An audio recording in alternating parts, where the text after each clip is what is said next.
Welcome to Human Factors Tech, where we explore how technology is shaping the human experience. I'm your host, Jared Degnan. Every week, we dive into the latest innovations in AI, human factors, and design. We'll talk to experts who are building the next generation of technology that empowers and inspires. Join us as we uncover how tech is transforming the way we as humans live, work, and connect. Let's build better technology that embraces and enhances the human experience. Welcome back to episode 7 of Human Factors Technology, everybody. Again, my name is Jared Degnan, and I want to thank you all for tuning in. I have been pleasantly surprised by the interest and the growth of this channel. I'll have to mention that this project is really more about my own curiosity, and it means a lot that all of you tune in to help explore some of the topics that we are exploring right now. So it seems I've been on a little bit of a wearables tear lately, and my next interview is no exception. So as I was talking with ProGlove, it got me interested, particularly about human factors as it relates to worker safety, and in particular, the implications for wearables privacy. And my next guest really has an interesting perspective on all of this. We, as technologists, we take for granted that we have a certain level of comfort with technology. We're okay with it. We work with it every single day. The question is, what if you work with folks on the front lines who are not as technology adept when you give them a high-tech device that is meant to improve their working conditions? How are they going to react to it? So I'm really excited today to be interviewing the CEO of Slate Safety, Zach Braun, who provides a very interesting perspective, not only because he and his team have developed a really interesting device with a lot of great implications for worker safety, but also the thought and the process behind developing a device that, in all argument, is not designed for people who are adept and are really immersed in high technology like we are. So I hope you will get as much from this interview as I did. Off to the interview.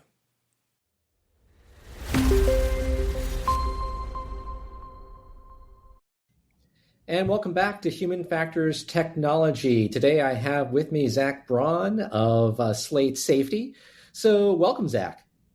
Yeah, thanks for having me on. Excited to be here. Yeah, thanks so much for taking the time. So why don't we start out by talking a little bit about Slate Safety. Can you introduce us to the product and maybe talk a little bit about what influenced its design and its success? No, definitely. So really, Slate Safety is a startup based here out of Atlanta, Georgia. So really, our goal is to eliminate preventable worker injuries and deaths. So we started by working with the military. So it's being used by the Army, Navy, Air Force, DHS to protect recruits as they're going through like basic training. While it was being used at basic training, some Department of Energy safety professionals, they saw it and they thought it had great applicability in the industrial safety sector. So they started using it in their DOE work, specifically like environmental remediation. And from there, it just kind of spread like wildfire through, all types of industries where there's a potential for specifically heat-related injuries. So like steel, construction, utilities, nuclear power, and kind of so forth from there. Great. So just to kind of do a refresher, the product is really, it's a wrist-based monitor. And you mentioned temperature is one thing. Can you talk us through what are some of the other features of the product and what are some of the things that you're looking out for in terms of worker safety? Sure. Yeah, no, definitely. Yeah, so it's an arm-worn wearable. I actually have it over here. So you can see, it's about the size of the palm of my hand. Goes on the upper arm. And yeah, really our bread and butter that we started with was we created an algorithm that measured core body temperature. It's been validated by several different universities at this point that cited essentially to be within plus or minus zero point 0.3 degrees Celsius of your actual core body temperature. So that's really exciting development there. And so that was really our bread and butter was heat stress. This year we've really had an emphasis on lone worker injuries. So a lot of our clients that are using it for heat stress, we're like, oh, is there a way we could double this up? And, it could be a heat stress plus lone worker, combo device. And so there's a GPS on there, which can be turned on or off. There's no movement detection, fall detection, impact detection, all that kind of stuff to help prevent, people getting stranded when they're, have an injury and they're working by themselves. Really interesting. So let's look at this from the worker's perspective for a moment. The target user, obviously there's a couple different stakeholders involved here. There's the management and the supervisors who have a vested interest in worker safety, obviously to avoid not only heat stroke, but workplace injuries is a huge thing just from a financial and from a risk management perspective. But talk to us a little bit about from the worker's perspective. I can imagine that, particularly with some of the segments that you're working with, these are guys who have pride in their physical prowess. And they might take a look at a device like this and say, I'll tell you when I've had enough. What do you say to those kinds of users, and how has that influenced the way that you have designed and rolled out the product? Yeah, no, it's a great question. We've actually had, a little bit of the opposite experience. Like you're saying, like a lot of these workers, they have like a never back down attitude. Work with a lot of firefighters, for example. They're super macho, super tough kind of crowd, and they are never going to call themselves out. Even if they are about to have a heat stroke. So it actually helps to have an extra set of eyes on them. That's it's not a subjective factor. It's objective. And it's actually measuring their core body temperature. And people set safety thresholds. So if you go above this temperature, then you got to go take a break, rest, water, shade, that kind of thing. Okay. So talk to me about the design of the device itself. Obviously, there's a lot of technology packed into a very small space. How do you ensure that the wearable doesn't contribute to stress or distraction on the job? Yeah, no, that's a great question. And so there's other wearables out on the market as well that do core body temperature monitoring and this kind of heat stress, lone worker type approach. But really, where we try to differentiate ourselves is by being extremely practical. So we make it very easy for them to use it. Kind of comes from the military side. If you're deploying this to 1,000 recruits, it has to be really straightforward and really easy. And so basically I have the device here again, but there's no buttons on here. You just put it on, these little LEDs on the back.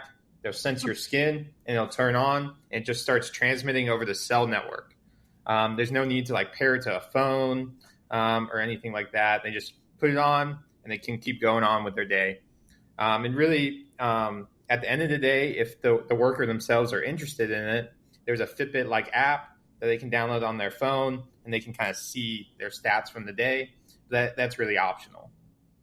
Very cool. So let's stick on the subject of analytics a little bit. You mentioned heat stroke ahead of time. I'm assuming that there was something that motivated you as the leader of this organization, a problem that needed to be solved. Can you talk to us a little bit about what the typical problems or quantifiable issues are prior to this device, and then maybe talk a little bit about some of the impact that you've seen once this device is implemented? Yeah, no, definitely. So a little bit, I'll start with the military side because that's definitely where we started.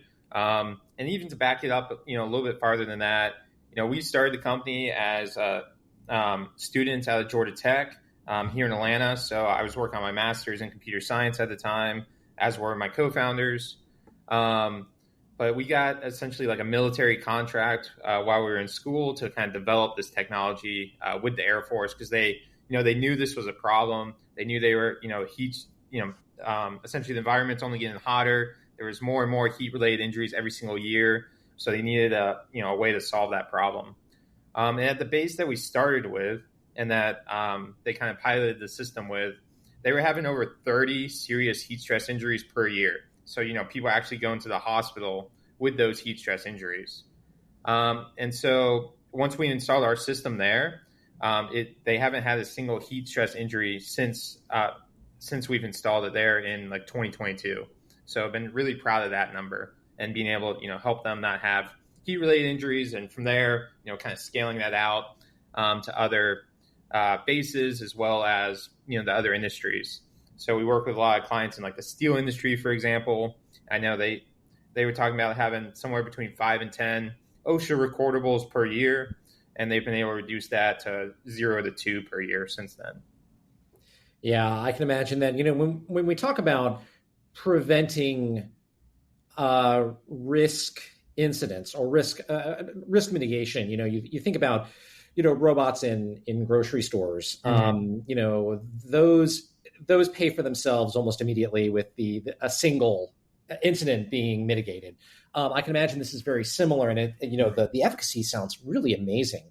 Let's talk a little bit about some of the data that you collect and the security, because obviously, that tends to be something that's really on the minds of a lot of users of this kind of data, where they can see this thing. Okay, great. I understand that it's going to protect me, but then what other information are you collecting? We've interviewed some previous wearable manufacturers on the show, and they've talked about data collection and safety and whatnot. Can you talk to us a little bit about how the data that's collected through the wearable is handled responsibly, and how you go about not only ensuring that for the worker but also for the managers as well?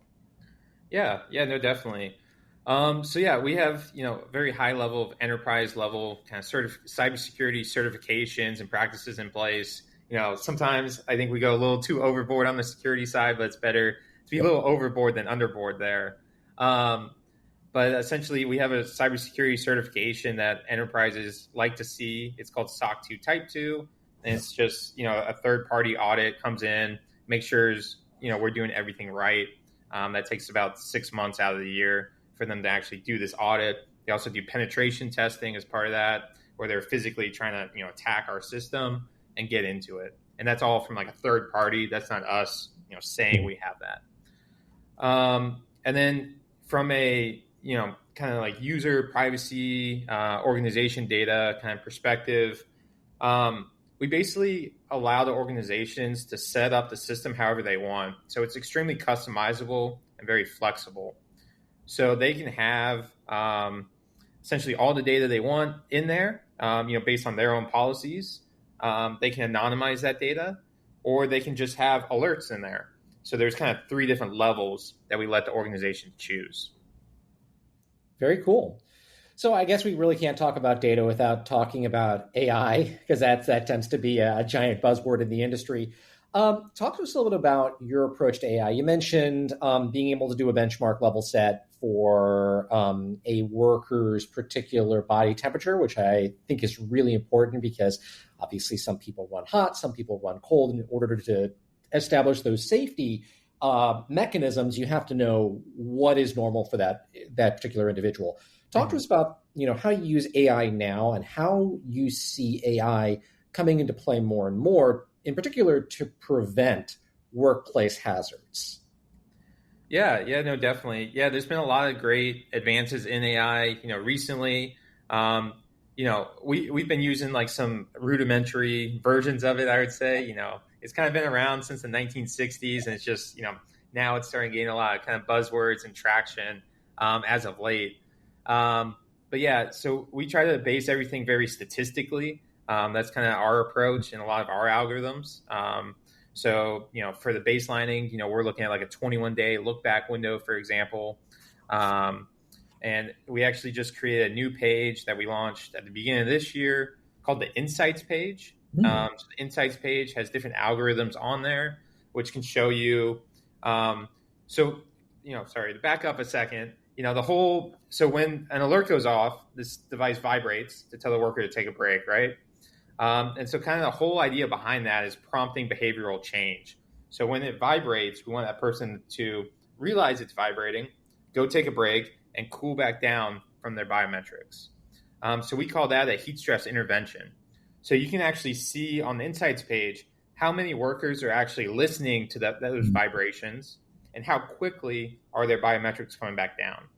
We mark it as a fast or a good heat stress intervention if it happened within 30 minutes of that vibration coming off. Does that kind of make some sense there?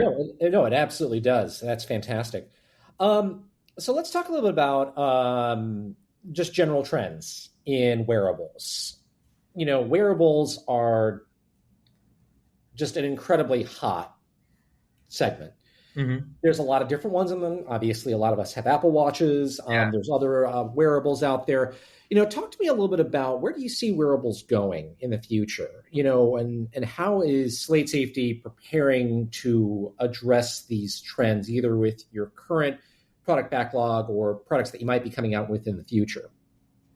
That's a great question. Wearables in general, I kind of picture there's kind of two sides. There's kind of the consumer wearables, which is like your Apple Watch, Garmin watch, Whoop, Aura. The Ring is kind of taken off lately, and so those are really great for consumer kind of fitness and really behavioral changes there too. The Whoop can kind of tell you, oh yeah, I'm drinking alcohol. This is upsetting my strain score. Stuff like that. And so that there's kind of like the consumer track. And then there's this more industrial track. So we really picture kind of two different, wearables, and they really have different uses. So that, the industrial track is really focused on safety and, keeping the worker safe, whereas the consumer track is more focused on fitness, optimizing human performance, stuff like that. And they kind of have different sensors, and then they're, optimized for different reasons. Very cool. All right, let's kind of wrap this up in terms of some of your own personal learnings. As CEO, what are some of the things that you've learned about the intersection of human behavior and safety through the development and deployment of these products? Has there been anything that has surprised you, interested you, changed your mind? Obviously, this started as a Georgia Tech startup, which is phenomenal. The fact that you were basically recruited straight out by the military is proof positive that you've got something going here. But I'm curious to know, in your personal journey, what are some of the things that have surprised you? What are some of the things that you might pass on to others who are trying to learn from some of the successes that you've had and adapt their products to human behavior? Yeah, no, definitely. I think, I think one of the biggest things, especially as like an engineer, you always want to find like the most like correct answer. And so you're trying to optimize for that. But it is kind of more of a fuzzy space, a little bit more of a gray space than you would expect. And so really listening to our customers has really been key for us. So we have an iterative feedback cycle directly with our customers. So, our engineers that are working outside my office right here, they're directly talking to customers, taking their feedback into account and pushing out features for them. So that's really been key to our success. Great. Well, Zach, for those of our audience who are interested in learning more about Slate Safety, how would they get in touch with you or find out more information? Yeah, I would just push them to our website. It's just slatesafety.com. And then you could email us at info@slatesafety.com as well. Thanks so much for having me today, Jared. Really appreciate it. Yeah, thanks so much for the insights.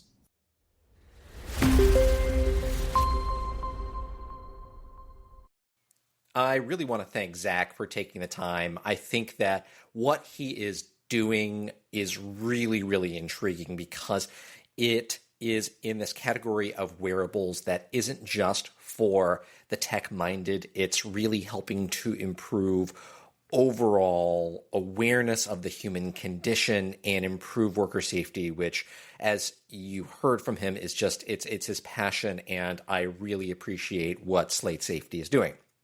So that's going to be it for this episode. I really appreciate everybody tuning in. As usual, if you have comments or questions, or you feel like you've got a great topic or you have a great startup that you want to feature, please email me at hello@humanfactorstech.com. That's hello@humanfactorstech.com, and let's get them on the show. I am also really excited about my next episode. I am actually going to be sharing some tips and tricks of my own trade, starting with interactive personas. And so I really encourage you to tune in to next episode, which will come out in about 2 weeks, because I have had a lot of fun creating these interactive personas, and I think you will find them not only extremely interesting, but extremely helpful, particularly if you work in designing technology for humans. So that's going to be it for this episode. Again, thank you so much for tuning in. I'm Jared Degnan. This has been Human Factors Technology. Until next time, stay human. Thanks for joining us on Human Factors Tech. If you enjoyed today's episode, be sure to subscribe, rate, and leave a review on your favorite podcast platform. To stay up to date on future episodes and explore more about how technology is shaping the human experience, follow us on Instagram or visit our website at humanfactorstech.com. Until next time, stay human and keep building technology that empowers and inspires.